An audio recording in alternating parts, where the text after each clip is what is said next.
લિંબાયત નુરાની મસ્જિદ પાછળ આવેલ લાલ બિલ્ડિંગ પાસેના એક મકાનમાં શોર્ટ સર્કિટથી લાગેલી આગમાં ઘરવખરી બળીને ખાખ થઈ ગઈ હતી, ત્યારે પાંડેસરામાં પણ એક કારખાનામાં આગ લાગી હતી।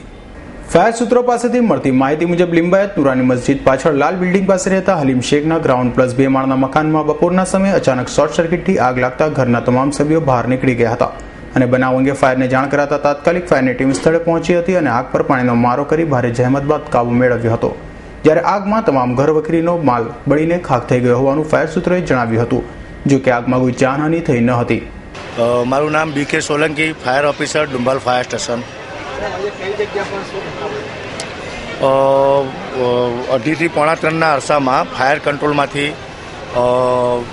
નુરાની મસ્જિદ રેલ રાહત કોલોનીમાં મકાનમાં આગનો કોલ છે એવો કોલ મળેલો હતો। સૌપ્રથમ ડુંબાલ ફાયર સ્ટેશન, ત્યારબાદ ઘાંચીશેરી ફાયર સ્ટેશનને ટર્નઆઉટ આપવામાં આવેલા।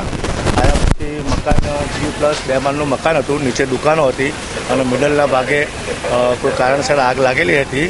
આગમાં જાનહાનિ ઈજા જેવું કંઈ જાણવા મળેલ નથી। સમગ્ર ઘરવખરી સામાન બળી ગયેલ છે। આવ્યા ત્યારે ધુમાડા વધારે દેખાતા હતા, પર્ટિક્યુલર કંઈ કારણ જોવા મળ્યું નથી, કારણનો કંઈ ખ્યાલ આવ્યો નથી, પણ ખાસ કરીને શોર્ટ સર્કિટ ગેસ લીકેજ એવું કંઈ હોવાથી કદાચ લાગવાના ચાન્સીસ છે, પરંતુ ગેસના બાટલા કે એવું કંઈ જોવા મળ્યું નથી અને શોર્ટ સર્કિટ છે કે શું છે એ કંઈ કારણ જાણવા મળેલ નથી। જ્યારે પાંડેસરા સિદ્ધાર્થનગર ખાતે એક કારખાનામાં લાગેલી આગમાં ધુમાડાના ગોટે ગોટા દૂર દૂર સુધી દેખાતા લોકોમાં ભય ફેલાયો હતો, જો કે માત્ર ધુમાડો હોય અને આગ વિકરાળ ન હોવાથી ફાયરે રાહતનો શ્વાસ લીધો હતો। Bureau report S9 news, Surat.